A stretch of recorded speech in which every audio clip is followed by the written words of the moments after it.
আসসালামু আলাইকুম প্রিয় মালয়েশিয়ান প্রবাসীরা, আপনারা সবাই কেমন আছেন? আশা করি ভালো আছেন এবং নিরাপদে আছেন। শুরুতে আমি স্ক্রিনে একটা ভিডিও দিচ্ছি এবং কিছু ইমেজ দিচ্ছি।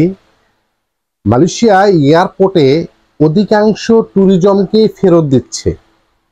গতকালকে প্রায় 400-র অধিক লোককে স্ক্যানিং করে সেখানে 105 জনকে তার নিজ নিজ দেশে ফেরত পাঠিয়েছে। শুধু কালকে বা 31 তারিখ টানা প্রায় সময় দেখা যাচ্ছে এটা এরকম হচ্ছে। কেন হচ্ছে, কি কারণ হচ্ছে, এ সকল ভুক্তভোগীদের সাথে আমরা যোগাযোগ করে যতটুকু জানতে পারলাম, ওই সকল প্রবাসীরা বাংলাদেশ থেকে যারা মানে গত 31 তারিখে যারা আটক খেয়েছে তাদের মধ্যে নেপাল, মিয়ানমার, ভিয়েতনাম ছিল, দেন বাংলাদেশি ছিল। তো সর্বমোট 5 জনকে যার নিজ নিজ দেশে পাঠিয়েছে।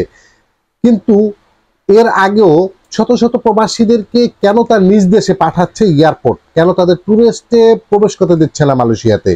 এখানে একটি চক্র কাজ করতেছে। মালয়েশিয়াতে নতুন ভাবে নাকি বৈধকরণ দিবে, এটা বাংলাদেশের তথ্য বা বাংলাদেশে ভুক্তভোগী যারা ফেরত দিয়েছে তারা বিভিন্নভাবে বিভিন্ন সময় তথ্যগুলো না, যেমন আমরা ভিডিও বানাই, ভিডিওর মধ্যে কমেন্ট করে নাম্বার চায়, সেখানে তারা যোগাযোগ করে। তো তাদের কথা হচ্ছে বৈধকরণ করে দিবে, মানে বাংলাদেশ থেকে যে কোনো একটা এজেন্সির মাধ্যমে মালয়েশিয়াতে প্রবেশ করবে। প্রবেশ করার পরে তাদেরকে 6 মাস পরে নতুন ভাবে বৈধকরণ করে দিবে, সেটা 1 বছরের বিচার মেয়াদ থাকবে। এটা কিভাবে সম্ভব ভাই? এই যে লোভ লালসাগুলো দিয়ে সাধারণ প্রবাসীদেরকে ক্ষতি করতেছে যারা মালয়েশিয়াতে আসবে ট্যুরিস্ট ভিসাতে, এটাকে বলে ভুয়া ট্যুরিস্ট।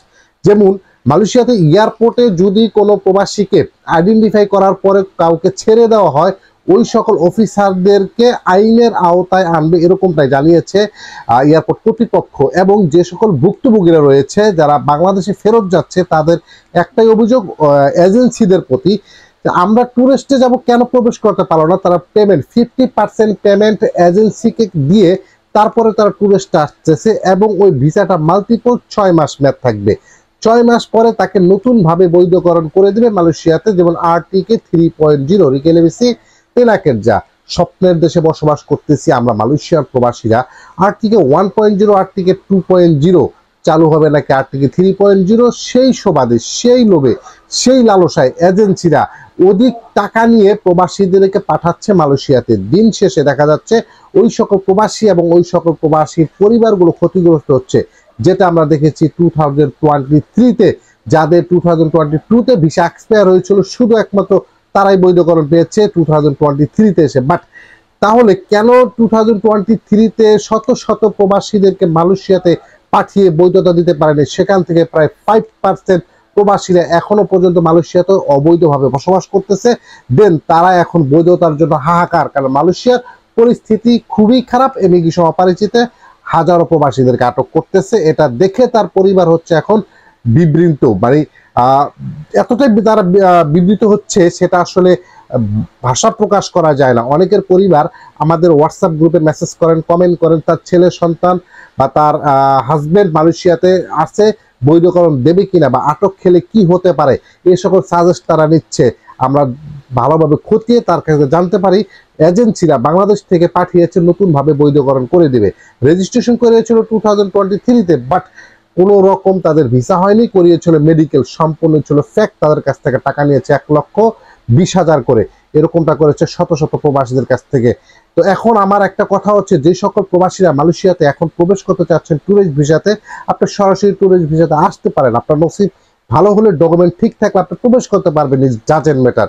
বাট বাংলাদেশে এজেন্সিদের প্রণবতায় পড়ে বেশি টাকা, অধিক টাকা দিয়ে বৈধকরণ করে দেবে, এই কথা বলে যদি মালয়েশিয়াতে প্রবেশ করায়, এই সকল চক্র থেকে দূরে থাকার চেষ্টা করবেন। আপনি ট্যুরিস্ট করবেন, অল দ্য বেস্ট। আপনি ইমিগ্রেশন ঢুকতে দেবে না, কোনো কমপ্লেন থাকবে না, আপনার ডকুমেন্টটা শর্ট ছিল বা আপনার এক্সপিরিয়েন্স ভালো ছিল না বা আপনি ভালোভাবে কথা বলতে পারেন, এই জন্য আপনাকে ফেরত দিয়েছে। কিন্তু বৈধকরণ করে দেবে এর জন্য আরো টাকা অধিক দিচ্ছেন, এটা কখনোই মেনে নেওয়া যায় না। তো আমি এটা নিয়ে এই পর্যন্ত ভিডিও করিনি, লাস্ট একটা ভিডিও আমার করতে হচ্ছে, কারণ কন্টিনিউ দেখতেছি এয়ারপোর্ট থেকে প্রবাসীরা ফেরত যাচ্ছে, তাদের কাছ থেকে 1,20,50,000 টাকা রেখে দিচ্ছে। ফেরত যাওয়ার পর ওই সকল প্রবাসীদের টাকা আর ফেরত দিচ্ছে না এজেন্সি, এবং ফ্লাইট দেওয়ারও কোনো নিশ্চয়তা নেই। বড় ভোগান্তির মধ্যে পড়তেছে এই সকল প্রবাসীরা। সকলে সতর্ক থাকবেন, নিরাপদে থাকবেন। দেখা হবে নেক্সট কোনো ভিডিওতে। আসসালামু আলাইকুম।